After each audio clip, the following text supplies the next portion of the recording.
What's up guys, and welcome to another edition of Vlogs with Fire. So right now I'm heading out to go get brake pads for the 135. Front and back both are gone, and then in the back of the van here I've got rims and tires, another set for this car, of which I want to go get cleaned up so that I can fit them on tomorrow morning. I've been meaning to do that for quite a while, so yeah, I'm on my way.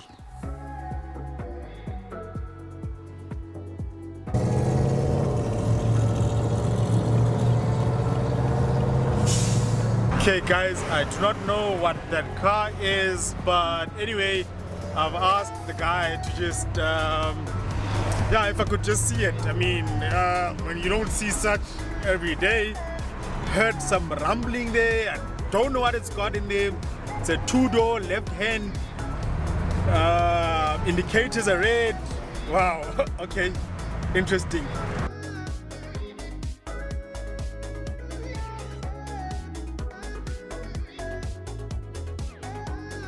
Guys, how awesome is this thing?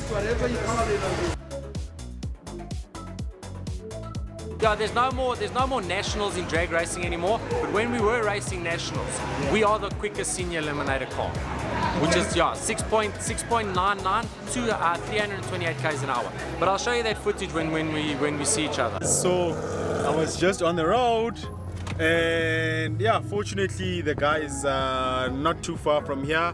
So we're just gonna go see what else they have. As you heard, that they've got other creations similar to this one. What a beautiful rare find.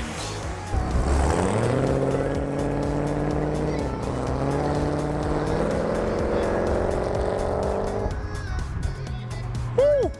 Hey guys, so as you saw, I met Shane on the road there, and we couldn't let him go seeing this vehicle here. This is something very special. It's not something that you see always on the road, and Shane was very kind enough to actually let us in on this car, and interestingly, this is what Shane does. So who knows, maybe you might know somebody, or you might be the one who maybe has this, or maybe is looking to buy something like this. Then this is the guy to really speak to. We'll include his details down below, but nonetheless Shane will be telling us a bit more about this Corvette here.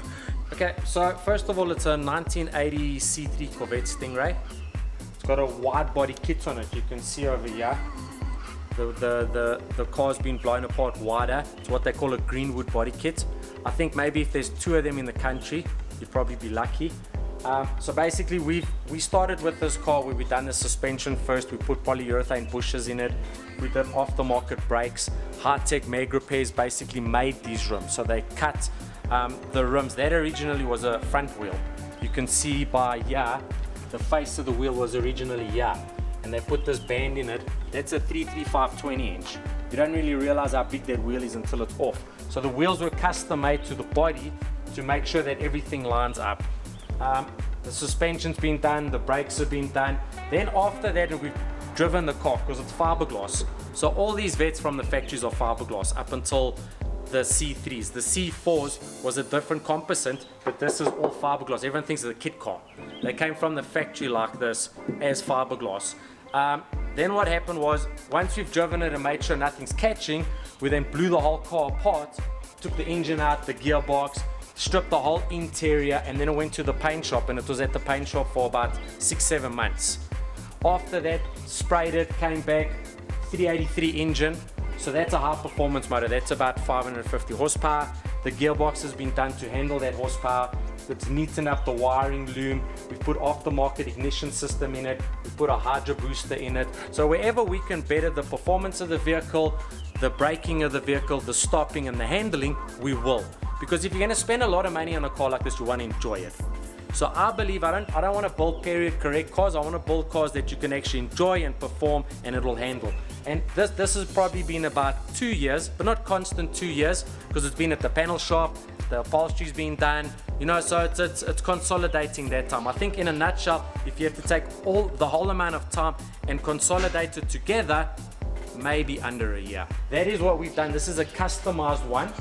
It's got LE radiator in it. So then there is where it would all start from. That is a 1980, and that's an original 1980, untouched by nobody.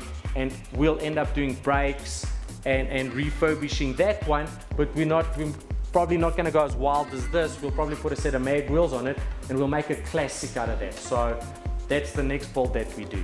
This is still the original motor. Okay. So because it's so original, I'm basically going to put it back to how it was if it came off the factory line. So I'll do the same with all the pipes and all of that stuff. Where you'll see that one's completely different. That one doesn't have we've taken out the vacuum booster, we've put a hydro booster to better the brakes. So wherever we can better this car, as in performance and braking and handling, we will. But then everything else we'll keep original. We'll keep the layout the same. We'll try and retain all the original parts. So it looks like an original factory vet, but when it comes to the handling and performance and stopping, it's been taken to another level. For somebody who would want to do something like this, what is the overall cost? Plus minus, what are they looking at? Look, with owning the vehicle, all right, depending on what parts you're going to bring in from the States, this build over here would probably end up with all the parts, brake parts, suspension parts, labor and all of that stuff. You'd probably be in for easily about $500,000. And then these West Banks over here were the ones that we used to race and we used to man it. There were 4 of these cars. I don't have the 4th picture. So those are West Bank V8 supercars. All right. The team back in the day, basically, I've taken this down because it's behind there. So that was basically the team and the family. And you know, I built stuff like that, like race simulator seats. That's a full Fanatec race simulator seat. What, you built these? Yeah, that's what I built myself. Yeah, so I fabricated that. Okay, guys. And even stuff like this. It gets even more interesting. So this over here is a full Fanatec race setup system. It's got a clutch brake. It's got your paddle shifters. It's got telemetry. Yeah, you move your seat back and forward. And we race online. So this seat is a full import Fanatec's race steering wheel system from America.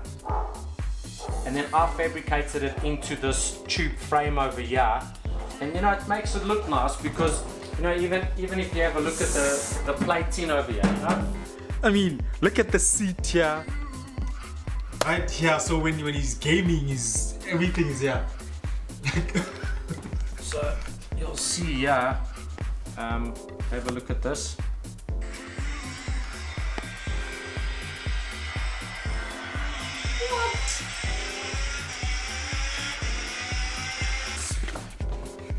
Project cars.